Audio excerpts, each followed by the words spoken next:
இன்னைக்கு நம்ம பார்க்க போகிற மூவி என்னென்னு பார்த்தீங்கன்னா கருடன். இதான் நம்ம சேனலுக்கு ஃபஸ்ட் டைம் வந்திருக்கீங்கன்னா சேனலை சப்ஸ்கிரைப் பண்ணிக்கோங்க. வாங்க வீடியோக்குள்ளே போகலாம். படத்தோட ஸ்டார்டிங்லேயே பத்திரப்பதிவுத்துறை அமைச்சர் மிகப்பெரிய ஒரு பணத்தாசை பிடிச்சவராக இருப்பார். அமைச்சராக இருந்தாலும் கூட ஏகப்பட்ட டீலிங்கு, ஏகப்பட்ட பிஸ்னஸ். அதுலேயும் அவர் பிஸ்னஸ் எவனாச்சும் ஒருத்த பங்கு இங்கு கேட்டான்னு வச்சுக்கோங்களேன், அவங்கள கொண்டுட்டு தான் மாதிரி வேலை பார்ப்பாரு. இப்படிப்பட்ட நம்ம அமைச்சருக்கு மிகப்பெரிய ஒரு ஆசை இருக்குது. என்ன அப்படின்னு பார்த்தீங்கன்னா, சிட்டிக்கு நடுவில் மிகப்பெரிய ஒரு இடம் இருக்குது. அந்த இடத்த வளைச்சு போட்டோன்னா அந்த இடத்தோட மதிப்பு கிட்டத்தட்ட பல கோடி ரூபாய்க்கு மேலே இருக்கும். அந்த இடத்த வளைச்சு போகிறது தான் இவரோட மிகப்பெரிய ஆசையாகவே இருந்துகிட்டு இருக்கும். அந்த இடத்த பற்றி நம்ம அமைச்சர் விசாரிக்கும் போது தான் அவருக்கே தெரியுது அது வந்து பக்கத்து ஊரில் இருக்கிற ஒரு கோயிலுக்கு சொந்தமான இடம் அப்படின்றது. பல வருஷத்துக்கு முன்னாடி என்ஆர்ஐ ஃபேமிலி ஒருத்தங்க இந்த இடத்த வந்து அந்த கோவில் பேரில் எழுதி வச்சுட்டு அவங்களும் போயிட்டாங்க. இப்படி ஒரு இடம் இருக்கிறதே அந்த கோவில் நிர்வாகிகளுக்கே தெரியாது. ஆனால் நம்ம அமைச்சர் வந்து எப்படியோ கண்டுபிடிச்சிட்டாரு. எப்படியாச்சும் அந்த இடத்த வித்தாகணும் அப்படின்னு சொல்லிக்கிட்டு நம்ம அமைச்சரும் நினச்சிக்கிட்டு இருக்காரு. அந்த இடத்த விற்கணும்னா தாய் பத்திரம் அப்படின்ற பத்திரம் தேவைப்படுது. ஆனால் அந்த பத்திரம் வந்துட்டு இப்போ பேங்க்ல ரொம்ப பாதுகாப்பாக நகைகளோட சேர்ந்து அதுவும் இருக்குது. எப்படியாச்சும் அந்த பத்திரம் நம்ம கைக்கு வந்துச்சுன்னா அந்த இடமே நமக்கு தான் சொந்தம் அப்படின்னு சொல்லிக்கிட்டு நம்ம அமைச்சரும் பிளான் பண்ணிக்கிட்டு இருக்காரு. ஆனா அந்த பெட்டியை எடுக்கிறது அவ்வளோ ஈஸி கிடையாது. ஏன் பார்த்தீங்கன்னா கோவில் திருவிழா அப்போ தான் அந்த பெட்டியை வெளியே எடுப்பாங்க. அந்த கோவிலோட திருவிழாவும் வருஷத்துக்கு ஒரு முறை தான் நடக்கும். அந்த சாமியோட நகைகள் எடுத்து அலங்காரம் பண்ணும்போது அந்த பெட்டி வந்து முழுக்க முழுக்க அங்க இருக்கிற நிர்வாகிகளோட கட்டுப்பாட்டில் தான் இருக்கும். அப்போ தான் நம்ம அமைச்சர் ஒரு முடிவு பண்றாரு. ஒன்று நம்ம அந்த பத்திரத்தை திருடணும், இல்லைனா அந்த நிர்வாக குழு தலைவராக மாறி அந்த பத்திரத்தை நம்ம எடுக்கணும் அப்படின்னு பிளானையும் அவர் போடுறாரு. இந்த டயத்துல தான் கொம்பை அப்படின்ற அந்த கிராமத்துக்கு நம்ம புதுசா ஒரு இன்ஸ்பெக்டர் வராரு. அந்த டயத்துல தான் அந்த ஊர்லயே ஒரு வீடையும் பார்த்துட்டு தான் கொண்டு அந்த பொருளையும் அந்த வீட்டுல வந்து இறக்கி வச்சுக்கிட்டு இருக்காரு. அந்த டயத்துல தான் அந்த இன்ஸ்பெக்டரோட பொண்ணும் பீரோல் தூக்கும் போது எதிர்பாராத விதமா அந்த பீரோலுக்கு அடியில மாட்டிக்கிடும். ஒரு கட்டத்துல அந்த பீரோ அந்த குழந்தை மேல விழ போற டயத்துல ஒருத்தர் அந்த பீரோவை தடுத்து நிறுத்தி அந்த குழந்தையும் காப்பாத்திடுறாரு. அது யாரும் பாத்தீங்கன்னா நம்ம படத்தோட ஹீரோ நம்ம சூரி தான். நம்ம இன்ஸ்பெக்டரும் சரி என்னோட குழந்தைய காப்பாத்திட்ட அப்படின்னு சொல்லி கொஞ்சம் பணத்தையும் அவர் கையில கொடுக்குறாரு. அதுக்கு நம்ம சூரியும் இல்ல வேணாம் அப்படின்னு சொல்றாரு. அந்த டயத்துல தான் நம்ம இன்ஸ்பெக்டரும் பக்கத்துல இருக்கிறவரை பார்த்துட்டு யார் யாவன் பணம் கொடுத்தா வேணாம் சொல்லிட்டு போறான் அப்படின்னு சொல்லும்போது தான் நம்ம சூரியோட வரலாறும் நமக்கு தெரியுது. சசிகுமார், கர்ணா இவங்க ரெண்டு பேருமே திக் ஃப்ரெண்ட்ஸ். இவங்க ரெண்டு பேருமே சின்ன வயசுல இருந்தே ஒன்னா தான் வளர்ந்தாங்க. நம்ம கர்ணா சின்ன வயசுலயே பசங்க கூட சேர்ந்து விளையாண்டுகிட்டு இருக்கும்போது அப்போ ஒரு சண்டை வருது. நம்ம சூரி தான் அந்த பசங்க மத்தியில இருந்து அவரை காப்பாத்துறாரு. அப்ப விசாரிக்கும் போது தான் தெரியுது நம்ம சூரிக்கு அப்பா அம்மா யாருமே இல்ல அப்படின்றது. அந்த டயத்துல தான் நம்ம கர்ணா நேரா வீட்டுக்கு போனது மட்டும் இல்லாம அவங்க அப்பாத்தாவை கூப்பிட்டுட்டு அப்பாத்தா இவனுக்கு வந்து அம்மா அப்பா யாருமே இல்ல, நம்ம தான் இவனை பாத்துக்கணும் அப்படின்னு சொல்றான். அது மட்டும் இல்லாம நம்ம கர்ணாக்கு அப்பா அம்மா கிடையாது, அது மட்டும் இல்லாம நம்ம சசிகுமாருக்கு அப்பா அம்மா கிடையாது. இவங்க மூணு பேருமே ஒன்னாதான் வளர்ந்துகிட்டு இருக்காங்க. இதனாலேயே நம்ம சூரிக்கு கர்ணா மேல அதிகப்படியான விசுவாசம் இருக்குது. நம்ம கர்ணாக்கு ஏதோ ஆபத்து வந்தாலே அதாவது சூர்யால தாங்க முடியாது. கர்ணாவை பொறுத்தவரைக்கு அவன் மிகப்பெரிய ஜமீன் குடும்பம், அது மட்டும் இல்லாம வாழ்ந்து கெட்ட குடும்பம், வருமானத்துக்காண்டி ரொம்ப கஷ்டப்படுறாரு. அது மட்டும் இல்லாம இப்ப நம்ம கர்ணாவும் சிங்கிள் சோலை ஒன்னு எடுத்து நடத்திட்டு வர்றாரு. நம்ம சசிகுமாரும் லாரியெல்லாம் எடுத்து நடத்தி இப்ப மிகப்பெரிய டிரான்ஸ்போர்ட்ல மிகப்பெரிய ஆளா இருக்காரு. நம்ம சூரியும் அந்த கர்ணாவோட செங்கல் சோலையில தான் வேலை பார்த்துக்கிட்டு இருப்பாரு. அது மட்டும் இல்லாம நம்ம கர்ணா என்ன சொன்னாலும் அதை உடனே செஞ்சு முடிப்பாரு நம்ம சூரி. இவங்க ரெண்டு பேருமே லைஃப்ல ஓரளவுக்கு வளர்ந்து அதுக்கப்புறம் கல்யாணமும் பண்ணிக்கிறாங்க. நம்ம கர்ணாக்கு கல்யாணம் ஆகி ரொம்ப வருஷம் ஆகியுமே அவருக்கு இது வரைக்கும் குழந்தை இல்லை. அதனால அவருக்கு மனசுக்குள்ளேயே ரொம்ப ஒரு கஷ்டமா இருந்துகிட்டு இருக்கு. நம்ம கர்ணாவும் சசிகுமார் திக் ஃப்ரெண்ட்ஸ் ரெண்டு பேருமே ஒருத்தவங்க விட்டு கொடுக்காம தான் வாழ்வாங்க. நம்ம சூரி கர்ணாக்கு மிகப்பெரிய விசுவாசி. அது மட்டும் இல்லாம நம்ம சசிகுமாருக்கும் அவர் மனசுல ஒரு மிகப்பெரிய இடம் இருக்குது. இந்த மூணு பேருமே எந்த ஒரு பிரச்சனை வந்தாலுமே அதை விட்டு கொடுக்காம வாழ்வாங்க. அது மட்டும் இல்லாம இப்ப அந்த கோவிலோட நிர்வாக தலைவர் யாரு அப்படின்னு பாத்தீங்கன்னா நம்ம கர்ணனோட பாட்டி தான். என்னதான் அவங்க மிகப்பெரிய ஜமீன் குடும்பமா இருந்தாலும் இப்ப அவங்க ஏழ்மையில தான் இருக்காங்க. இருந்தாலுமே அந்த விழாவை ஃபுல்லாமே ரொம்ப சிறப்பா நடத்திக்கிட்டு இருக்காங்க. இந்த டயத்துல தான் நம்ம சூரிக்கு ஒரு பொண்ணு மேல கண்ணு. அந்த பொண்ணோட பேரு என்னன்னு பாத்தீங்கன்னா விண்ணரசி. நம்ம விண்ணரசியும் நம்ம சூரி கிட்ட உங்ககிட்ட நான் கொஞ்சம் தனியா பேசணும், தோப்பு வரைக்கும் வரையா அப்படின்னு சொல்ல நம்ம சூரியும் சரி நம்ம கிட்ட லவ் தான் சொல்ல போறா சொல்லிக்கிட்டு அவரு குஷியில போய்கிட்டு இருக்காரு. அங்க போனாதான் தெரியுது விண்ணரசி மட்டும் தனியா வரல, அவ கூட அவளோட ஃப்ரெண்டு வந்திருக்கா அப்படின்னு. விண்ணரசியும் நம்ம சூரி கிட்ட சொல்றா இந்த மாதிரி இந்த பொண்ணு வந்து கர்ப்பமா இருக்கா, அதுக்கு காரணம் யாருன்னு பாத்தீங்கன்னா உன்னோட ஃப்ரெண்டான கர்ணனோட மச்சான் தான். நம்ம கர்ணனோட மச்சானும் நம்ம வந்து உன்னை வந்து நான் கல்யாணம் பண்ணிக்கிறேன் அப்படின்னு சொல்லிட்டு தான் முதல்ல வந்து லவ் பண்ணியிருப்பான். அதுக்கப்புறம் எல்லாமே முடிஞ்சதுக்கு அப்புறம் இப்போ நீ வந்து வேற மதம், உன்னை வந்து நான் கல்யாணம் பண்ணிக்க மாட்டேன் அப்படின்னு சொல்லிடுறான். இப்படி இந்த விஷயத்தை ஃபுல்லாமே நம்ம விண்ணரசியும் நம்ம சூரி கிட்ட சொல்றாங்க. இந்த விஷயம் எப்படி நம்ம சசிகுமாருக்கு தெரிஞ்சிருது. கர்ணனோட மச்சான் தான் அந்த பொண்ணை கல்யாணம் பண்ணி ஆகணும்னு சொல்லிக்கிட்டு எல்லாரோட எதிர்ப்பையும் மீறி அந்த பொண்ணுக்கு கல்யாணமும் பண்ணி வைக்கிறாரு. தன்னோட அந்த ஃப்ரெண்டோட கல்யாணத்துக்கு காரணமே நம்ம சூரி தான் அப்படின்னு சொல்லிக்கிட்டு ஒரு கட்டத்துல நம்ம சூரியோட லவ்வையும் ஓகே சொல்லிடுறாங்க நம்ம விண்ணரசி. இதெல்லாம் ஒரு பக்கம் நடந்துகிட்டு இருக்க புதுசா வந்து இன்ஸ்பெக்டரை கூப்பிட்டு நம்ம அமைச்சரும் பேசிக்கிட்டு இருக்காரு. அந்த கோவில்ல ஒரு பத்திரம் இருக்கு, அந்த பத்திரம் வந்து எனக்கு தேவைப்படுது, அதனால நான் என்னெல்லாம் கேட்கறனோ அதெல்லாம் நீ பண்ணி கொடுக்கணும். அது மட்டும் இல்லாம இந்த ஊர்ல எந்த ஒரு பிரச்சனை நடந்தாலுமே நீ கண்டுக்காம இருக்கணும் அப்படின்னு சொல்லிக்கிட்டு நம்ம அமைச்சரும் நம்ம இன்ஸ்பெக்டர்கிட்ட சொல்றாரு. நம்ம இன்ஸ்பெக்டருக்கு இந்த விஷயம் சுத்தமா பிடிக்கல, இருந்தாலும் அமைச்சராச்சே அப்படின்னு சொல்லிக்கிட்டு அவரும் ஓகே அப்படின்னு சொல்றாரு. நம்ம மினிஸ்டருக்கு ஒரு மச்சான் இருக்கான், அவனோட பேர் என்னன்னு பாத்தீங்கன்னா நாகராஜ். இந்த நாகராஜ் மூலமா தான் அந்த பத்திரத்தையும் எடுக்க போறாங்க. இந்த நாகராஜ் மூலமா எந்த ஒரு பிரச்சனை நடந்தாலுமே நீ கண்டுக்க கூடாது அப்படின்னு சொல்லிக்கிட்டு நம்ம அமைச்சரும் நம்ம இன்ஸ்பெக்டர் வேலைக்கு வாங்கியிருந்தாரு. அதுவும் அந்த பத்திரத்தை எடுக்கணும்னா ஒரு வருஷத்துக்கு ஒரு டைம் தான் வரும். அதுவும் அந்த பத்திரத்தோட நிர்வாகி யாருன்னு பார்த்தீங்கன்னா நம்ம கருடனோட பாட்டி தான். மினிஸ்டரோட மச்சான் வந்து குழு தலைவராக ஆகணும். அதுக்கு என்ன பண்ணணும் அப்படின்னு பார்த்தீங்கன்னா நம்ம பாட்டியை போட்டு தள்ளணும். நம்ம அமைச்சரோட மச்சானும் அந்த பாட்டியை போட்டு தள்ளுறதுக்காண்டி பிளான் பண்ணிக்கிட்டு இருக்கான். அந்த டயத்துல அந்த பாட்டியும் கல்லுக்கடையில போதையில மிகப்பெரிய கலவரம் பண்ணிக்கிட்டு இருக்காங்க. நம்ம சூரியும் ஏன் அப்பதான் இப்படி கலாட்டா பண்ணிக்கிட்டு இருக்க அப்படின்னு சொல்லிக்கிட்டு அவங்களோட பாட்டியையும் கூப்பிட்டு அவர் வீட்டுல போய் படுக்க வச்சிருந்தாரு. அடுத்த நாள் எந்திரிச்சு பார்த்தா அந்த பாட்டி இறந்து கிடக்குறாங்க. அந்த பாட்டியோட சாவுக்கு யாரு காரணம், எப்படி இறந்தாங்க அப்படின்ற எதையுமே காட்டவே இல்லை. சசி, கர்ணா, சூரி இவங்க 3 பேருமே மன உடைஞ்சு போயிருந்தாங்க. ஏன்னா சின்ன வயசுல இருந்து இவங்களை கண்ணும் கருத்துமா பாத்துக்கிட்டது யாரும் பாத்தீங்கன்னா அந்த பாட்டி மட்டும்தான். இது ஒரு பக்கம் இருக்க, இன்னொரு பக்கம் அந்த கோவிலோட குழு தலைவர் யாரு அப்படின்னு சொல்லிக்கிட்டு ஒரு பக்கம் பஞ்சாயத்தும் போய்கிட்டு இருக்கு. அந்த பஞ்சாயத்து தலைவரும் இதுல என்னப்பா சந்தேகம், அடுத்து அந்த பாட்டியோட பேரன் கர்ணனே அந்த பதவியில இருந்துட்டு போயிரட்டும் அப்படின்னு சொல்றாரு. அந்த டயத்துல தான் நம்ம அமைச்சரோட மச்சான் உள்ள வந்தது மட்டும் இல்லாம எங்களோட அப்பாவும் இதுக்கு முன்னாடி இந்த குழுவில் வந்து உறுப்பினராக இருந்தவர் தான், அதனால எங்களுக்கு கொஞ்சம் உரிமையை கொடுங்கயா அப்படின்னு சொல்லி பேசிக்கிட்டு இருக்காரு. இந்த டயத்துல அங்க இருக்கிற எல்லாருமே மாத்தி மாத்தி பேசிக்கிட்டு இருக்கு. அந்த டயத்துல அவங்க மச்சான் சொல்றாரு, இந்த மாதிரி எலெக்ஷன் வேணா வைங்க, யாரு வின் ஆகுறாங்க பார்க்கலாம் அப்படின்னு சொல்லிக்கிட்டு இருக்காங்க.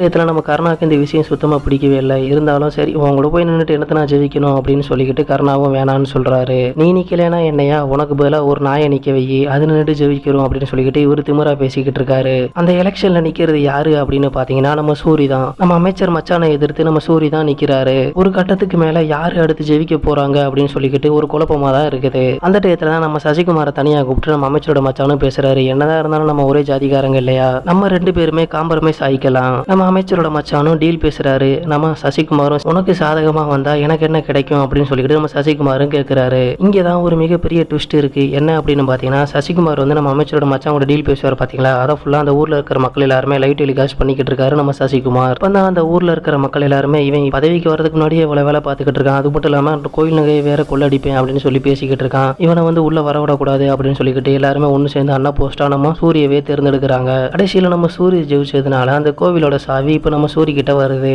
ஆனா பாருங்க இந்த விஷயம் நம்ம கருணாவோட ஒய்ஃபுக்கு சுத்தமா பிடிக்கவே இல்லை. ஏன்னா பரம்பரையா இவங்க தான் அந்த கோவிலுக்கு தலைவரா இருப்பாங்க. ஆனா அத பையன் தலைவர் ஆயிட்டான். அது மட்டும் இல்லாம நம்ம கருடனுக்கு செங்கல் சூழல கொஞ்சம் லாஸ் ஆகுது. பணக்காரரா இருந்த குடும்பம் இப்ப சோத்துக்கே இப்படி திண்டாடுறமே அப்படின்னு சொல்லிக்கிட்டு அவங்களும் ஃபீல் பண்றாங்க. இப்ப நான் ஒரு மிகப்பெரிய நியூஸ் வருது. என்ன அப்படின்னு பார்த்தா இந்த கோவில்ல இருக்கிற நகைகள் ஃபுல்லாமே ஒரிஜினல் தங்கம் கிடையாது, எல்லாமே ஃபேக் அப்படின்னு நியூஸும் தெரியுது. இந்த விஷயம் நம்ம சசிகுமாருக்கு தெரிஞ்சு இதுக்கு யார் காரணம் அப்படின்னு சொல்லிக்கிட்டு அவரு ஒரு பக்கம் தேடிக்கிட்டு இருக்காரு. அந்த டயத்துல தான் நம்ம கருணாவும் சசிகுமாரை கூட்டு தனியா பேசுறாரு. அந்த டயத்துல தான் நம்ம கருணாவும் அந்த நகைகள் வந்து நான் தான் எடுத்தேன், இன்னும் ஒரு 2 மாசத்துல அதை வந்து நான் மறுபடியும் வச்சிருவேன் அப்படின்னு சொல்லிக்கிட்டு நம்ம கருணனும் சொல்றாரு. இருந்தாலும் நம்ம சசிகுமார் அதெல்லாம் கேட்காம நீ வந்து கோவில் நகையை எடுத்தது தப்பு, இதை உடனே உணர்ந்து போலீஸ் ஸ்டேஷன்ல போய் சரணடைஞ்சிரு அப்படின்னு சொல்லிக்கிட்டு நம்ம சசிகுமார் சொல்றாரு. நம்ம கருணாவும் எவ்வளவோ சொல்லி பார்க்காரு, சசிகுமார் ஒத்துக்கிற மாதிரி தெரியல. அதனால நம்ம கருணாவும் போய்கிட்டு போலீஸ் ஸ்டேஷன்ல சரண்டர் ஆகுறாரு. சரண்டர் ஆன கொஞ்ச நேரத்திலேயே நம்ம சசிகுமார் அவரை பெயில் எடுக்க பாக்குறாரு. ஆனா வந்து அங்க இருக்கிற போலீஸ்காரங்க ஒத்துக்க மாட்டாங்க. அப்ப அங்க இருக்கிற போலீஸ்காரங்களும் கோவில் நகை வேற திருடி இருக்கிறான், இப்ப நாங்க என்ன பண்ண முடியும் அப்படின்னு சொல்லி பேசிக்கிட்டு இருக்காங்க. அந்த டயத்துல தான் நம்ம கருணாவோட மாமனாரும் அந்த அடகு கடையில இருக்கிற அந்த நகைகள் எல்லாம் மீட்டு அந்த கோவிலோட நிர்வாகத்துக்கிட்ட மறுபடியும் ஒப்படைக்கிறாரு. அதுக்கப்புறம் தான் நம்ம போலீஸும் நம்ம கருணாவை ரிலீஸ் பண்றாங்க. இங்கதான் பிரச்சனையே ஸ்டார்ட் ஆகுது. ஏன்னா கருணா எவ்வளவு சொல்லி பார்த்தும் சசி கேட்காம போலீஸ்ல சரண்டர் ஆக சொல்லிட்டாரு. அதனால கருடாக்கு இது மிகப்பெரிய ஒரு அவமானம். அது மட்டும் இல்லாம நம்ம சசிகுமார் மேல கொஞ்சம் கோபம் இருந்துகிட்டு தான் இருக்குது. கருணா ரிலீஸ் ஆகிறதுக்கு காரணம் அவங்களோட மாமா மட்டும் கிடையாது, நம்ம அமைச்சரோட மச்சானும் தான். தன்னை ஒருத்தர் வெளியே கொண்டு வந்திருக்கான் அப்படின்ற நியூஸ் நம்ம கருணாக்கும் தெரியுது. உடனே அவரு போனது மட்டும் இல்லாம நம்ம அமைச்சரோட மச்சான் கிட்ட நீ வந்து என்ன வேணாலும் கேளியா, உனக்காண்டி நான் பண்றேன் அப்படின்னு சொல்றாரு. அந்த டயத்துல தான் நம்ம அமைச்சரோட மச்சானும் இதாண்டா சான்ஸ் அப்படின்னு சொல்லி உங்க கோவில் பொறுப்புல இருக்கிற ஒரு இடத்தோட பத்திரம் எனக்கு வேணும், அந்த பத்திரத்தை மட்டும் நீ எடுத்து கொடுத்தனா உனக்கு நான் 20 கோடி ரூபாய் பணம் கொடுக்குறேன் அப்படின்னு சொல்லிக்கிட்டு நம்ம அமைச்சரோட மச்சானும் டீல் பேசுறாரு. இப்பதான் நம்ம கருணாவும் சசியை மீறி அந்த பத்திரத்தை எடுக்கிறது ரொம்ப கஷ்டம் அப்படின்னு சொல்லி பேசிக்கிட்டு இருக்காரு. நம்ம அமைச்சரோட மச்சானும் அதெல்லாம் நான் பாத்துக்கிறேன், நான் சொல்றதை மட்டும் நீ செய்ய அப்படின்னு சொல்லிக்கிட்டு அவரும் பக்காவா பிளான் பண்ணிக்கிட்டு இருக்காரு. இந்த டயத்துல தான் அந்த கோவிலோட திருவிழாவும் வருது. அது மட்டும் இல்லாம அந்த பேங்க்ல இருந்து அந்த பெட்டியை வெளியெடுக்கிறாங்க. அந்த பெட்டியில தான் பத்திரமும் இருக்குது. இதுதான் நம்மளுக்கு கிடைச்ச சான்ஸ் அப்படின்னு சொல்லிக்கிட்டு நம்ம அமைச்சரோட மச்சானும் பிளான் பண்ணிக்கிட்டு இருக்காரு. திருவிழா அப்போ நம்ம சசிகுமார் எந்த ஒரு வேலையுமே பண்ண விடக்கூடாது, நம்ம சசிகுமாரை திசை திருப்ப வைக்கிறாரு. கோவில் தலைவரா இருக்கிற நம்ம சூரியும் அந்த பெட்டியில இருந்து அந்த நகையை எடுத்துட்டு வராரு. எவ்வளவுதான் பிரச்சனை கொடுத்தாலும் நம்ம சசிகுமார் அதுக்கப்புறம் அதையும் மீறி அங்க போயிருந்தாரு. இது நம்ம சூரிக்கு ஒரு மிகப்பெரிய ஷாக்கு. அப்பதான் நம்ம சசிகுமாரும் இன்னைக்குதான் எனக்கு நிறைய தடங்கள் நடந்துகிட்டே இருந்துச்சு, ஒருவேளை நகைக்கு ஏதோ பாதிப்பு நடந்துருமோ அப்படின்னு சொல்லிக்கிட்டு தான் நானும் பேங்குக்கு வந்தேன் அப்படின்னு சொல்லிக்கிட்டு இந்த விஷயத்தை ஃபுல்லாமே நம்ம சூரி கிட்ட சொல்றாரு. நம்ம அமைச்சரோட மச்சானோட பிளான் எல்லாமே வேஸ்டா போயிருச்சு. கடைசியா எல்லா தடைகளையும் மீறி அந்த நகைப்பட்டியை எடுத்துட்டு இவங்களும் அந்த கோயிலுக்குள்ள வர்றாங்க. இந்த வருஷத்தை நம்ம விட்டோம்னா அடுத்து 1 வருஷம் வெயிட் பண்ணணும் அப்படின்னு சொல்லிக்கிட்டு நம்ம அமைச்சரோட மச்சானும் அங்க இருக்கிற எல்லாத்தையுமே திசை திருப்பறக்காண்டி அவரும் பிளான் பண்றாரு. அந்த பொட்டியில இருந்து பத்திரத்தை எடுத்து அவங்களும் ஓடிக்கிட்டு இருக்காங்க. நம்ம சசிகுமார் அதை பார்த்தது மட்டும் இல்லாம அவரு பின்னாடி போய் சண்டை போட்டுக்கிட்டு இருக்காரு. இந்த விஷயத்தை பார்த்து நம்ம சூரியம் அண்ணனுக்கு நம்ம ஹெல்ப் பண்ணணுமே அப்படின்னு சொல்லிக்கிட்டு அவரு பின்னாடியே போய்கிட்டு இருக்காரு. ஒரு கட்டத்துல நம்ம அமைச்சரோட மச்சானுக்கும் நம்ம சசிகுமாருக்கும் ரொம்ப அதிகமா சண்டை நடந்துகிட்டு இருக்கு. நடுவில் சூரி வேற வந்து நம்ம சசியை காப்பாத்துறாரு. எல்லாருமே ஒரு கட்டத்துல நம்ம சசிகுமாரை பிடிச்சு வச்சிருந்தாங்க.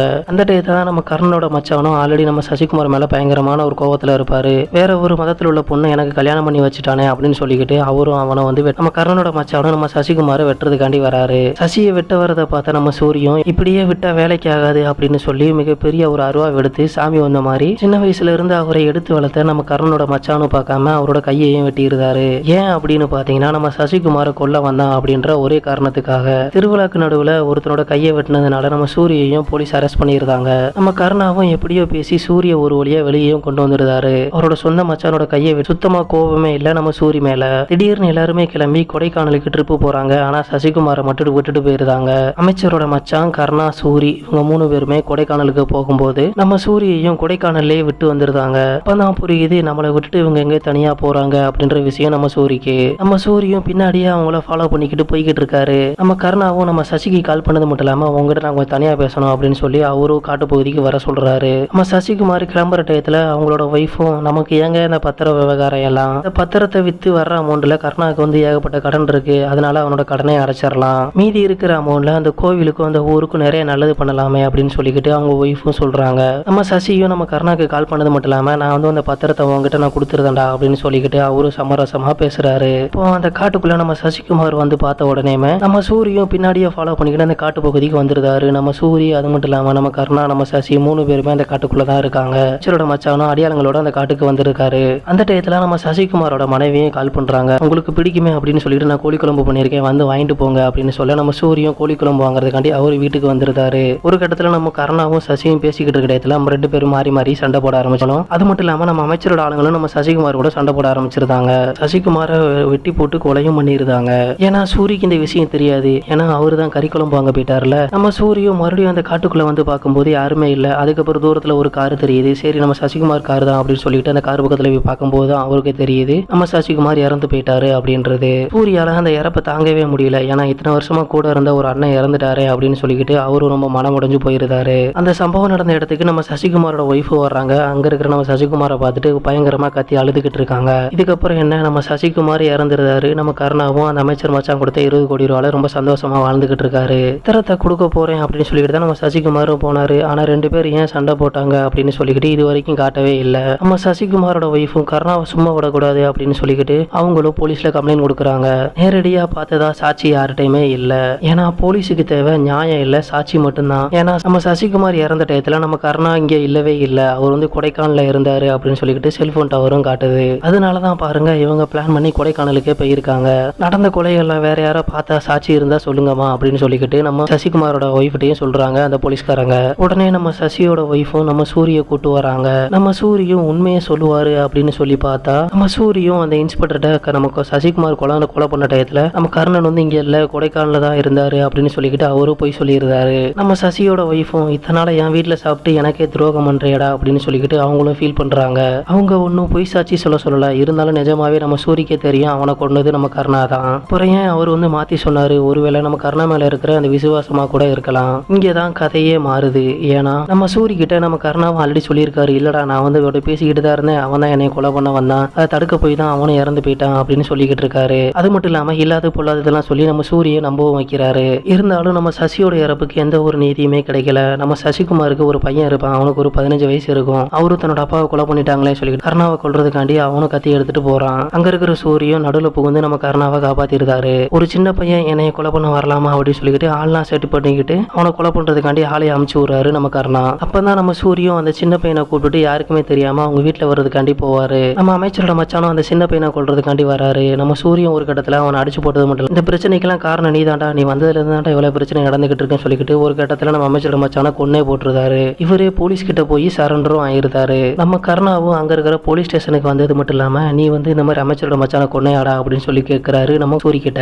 அதுக்கு நம்ம சூரியும் ஆமா நான் அமைச்சரோட மச்சான கொலை பண்ணேன், ஏன்னா சசிகுமாரோட பையனை கொலை பண்ண வந்தான், அதனாலதான் நான் அவனை கொலை பண்ணேன். அது மட்டும் இல்லாம உங்களோட மச்சானை நான் கொலை பண்ணிட்டேன், ஏன்னா நான் சசிகுமாரோட பையனை கொலை பண்ண வந்தான், அதனால உங்க மச்சானையும் நான் கொலை பண்ணிட்டேன். அதோட சசிகுமாரோட பையனை யார் கொலை பண்ண வந்தாலுமே அவங்களையும் கொலை பண்ணுவேன், பையன் உங்களை கூட கொலை பண்ணுவேன் அப்படின்னு சொல்லிக்கிட்டு நம்ம கருணாவை பார்த்தே சொல்றான். நம்ம சூரியும் கருணாவோட மூஞ்சில் அடிச்ச மாதிரி பேசியிருந்தாரு. நம்ம கருணாக்கு சுத்தமா புரியல, இத்தனால எனக்கு விசுவாசமா இருந்தவன் இப்ப எனக்கு எதிராவே திரும்புறானா அப்படின்னு. ஏன்னா இத்தனை வருஷமா கூட இருந்த ஒரு அண்ணனை அவரு இழந்துட்டாரு. அதோட கருணாக்கு சப்போர்ட்டா பொய் சாட்சி வேற சொல்லியிருக்காரு. இவனுங்க கிட்ட இருந்து நம்ம சசிகுமாரோட பையனையாச்சும் காப்பாற்றணும் அப்படின்னு சொல்லிக்கிட்டு நம்ம சூரியும் முடிவு பண்றாரு. அந்த டயத்துல தான் அந்த அமைச்சர் கால் பண்றாரு. கால் பண்ணது மட்டும் இல்லாம யாரையா அந்த சூரி ஓமச்சானைய கொண்டுட்டான் ஏமச்சானைய கொண்டுட்டான் அவனை இன்னுமா உயிரோட வச்சுக்கிட்டு இருக்க அப்படின்னு சொல்ல நம்ம கருணாவும் நம்ம சூரிய கொலை பண்றதுக்கு ரெடி ஆயிட்டாரு. இத்தனை வருஷம் பழகின பழக்கம் அப்படின்னு கூட பார்க்காம நம்ம கருணாவும் நம்ம சூரிய கொலை பண்றதுக்காண்டி ரெடி ஆயிட்டாரு. அப்போன்னு பார்த்து நம்ம சூரிய கோர்ட்டுக்கு கூட்டு போய்கிட்டு இருக்காங்க. அப்போ நம்ம சூரிய அங்க இருந்து தப்பிச்சு ஸ்ட்ரெயிட்டா நம்ம கருணா கிட்ட தான் வந்து நிக்கிறாரு.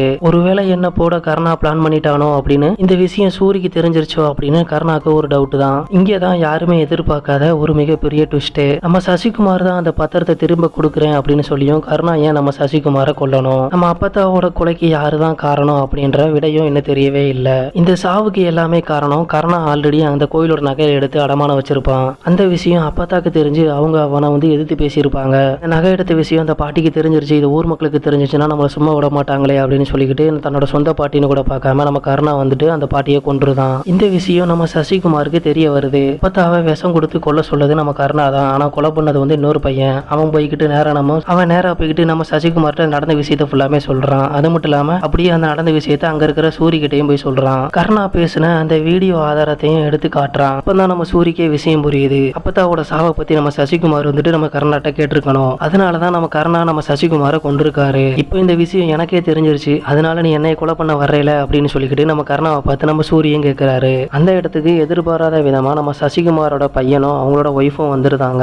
இப்போ இவங்க எல்லாத்துக்குமே அந்த விஷயம் தெரிஞ்சிருது. கருணாவும் ஒரு கடத்துல முடிவு பண்ணியிருந்தாரு. நம்ம கருணாவும் எல்லாருமே எனக்கு நீங்க அடிமையா தாண்டா இருக்கணும் அப்படின்னு சொல்லிக்கிட்டு நம்ம சூரியன் கொலை பண்ண பாக்குறாரு. அது மட்டும் இல்லாம நம்ம சசிகுமாரோட ஒய்ஃப் அவங்களோட பையனையே கொலை பண்ண பாக்குறாரு. ஆனா யாருமே எதிர்பார்க்காத ட்விஸ்ட் ஒண்ணு இருக்கு. நம்ம சூரிய ஒரு பொண்ணு லவ் பண்ணாரு பாத்தீங்களா, அந்த பொண்ணுக்கு இந்த விஷயம் தெரியுது. இந்த இப்பதா இறந்ததுக்கு காரணம் நம்ம கருணா தான் அப்படின்னு. இந்த பொண்ணுக்கு அந்த விஷயம் தெரிஞ்சிருச்சு அப்படின்னு சொல்லிக்கிட்டு அவளையும் செங்கல் சூளையில வச்சு அவர் எரிக்க பாப்பாரு. இந்த பொண்ணை நான் 4 நாளா தேடிக்கிட்டு இருக்கேன், இந்த பொண்ணு இங்கதான் இருக்காளா அப்படின்னு சொல்லிக்கிட்டு நம்ம சூரியன் ஒரு கட்டத்துல அவளை காப்பாத்தி இருந்தாரு. ஒரு கட்டத்துக்கு மேல நம்ம சூரியக்கும் நம்ம கருணாக்கும் மிகப்பெரிய சண்டை. விசுவாசமா நியாயமா அப்படின்னு பார்த்தா என்னதான் ஒருத்தவங்க மேல நம்ம விசுவாசமா இருந்தாலும் அவன் ஏகப்பட்ட கொலைகளையும் பண்ணியிருப்பான். அதுவும் கூட இருந்து ஏகப்பட்ட கொலைகளையும் பண்ணுவான். தப்புக்கு நம்ம எப்பவுமே துணை போக்க கூடாது அப்படின்னு கடைசியில நம்ம சூரியன் நம்ம கருணாவோட தலையையே வெட்டியிருந்தாரு. அனாதையா இருந்த நம்ம சூரியை எடுத்து வளர்த்ததே அந்த கருணா தான். ஆனா இப்போ அந்த கருணாவோட சாவுக்கு காரணம் யாருன்னு பாத்தீங்கன்னா நம்ம சூரி தான். ஏன்னா சூரி மேலே தப்பு கிடையாது. விசுவாசமா நியாயமா அப்படின்னு பார்த்தா நியாயம் தாங்க முக்கியம். என்னதான் நம்ம ஒருத்த மேல விசுவாசமா இருந்தாலும் அவன் கெட்டவன் தெரிஞ்சு அவங்க கூட நம்ம இருக்க கூடாது.